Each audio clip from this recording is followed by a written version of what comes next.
মুয়াজ ইবনে জাবাল রাদিয়াল্লাহু আনহু বলেন, রাসূল সাল্লাল্লাহু আলাইহি ওয়াসাল্লাম আমাকে 10টি বিষয়ে উপদেশ দিয়েছেন। তিনি বলেন, ১.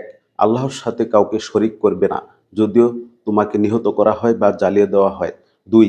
তুমি তোমার পিতামাতার অবাধ্য হবে না, যদি তারা তোমাকে তোমার পরিবার-পরিজন ও মালমাত্তা ছেড়ে যেতে বলেন। ৩.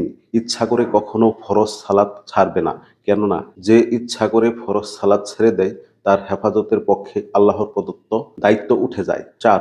কখনো শরাব পান করবে না, কেননা তা সমস্ত অশ্লীলতার মূল। ৫.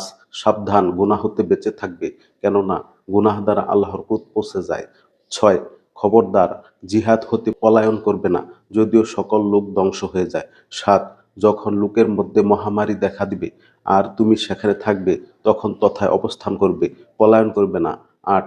তোমার সামর্থ্য অনুযায়ী তোমার পরিবারের জন্য ব্যয় করবে, কার্পণ্য করে তাদের ভরণ পোষণে কষ্ট দিবে না। ৯. তাদের পরিবারের লোকদের আদব কায়দা শিক্ষা দান ব্যাপারে শাসন হতে কখনো বিরত থাকবে না।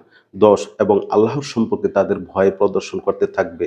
আহমাদ, মিশকাত, হাদিস ৫৫।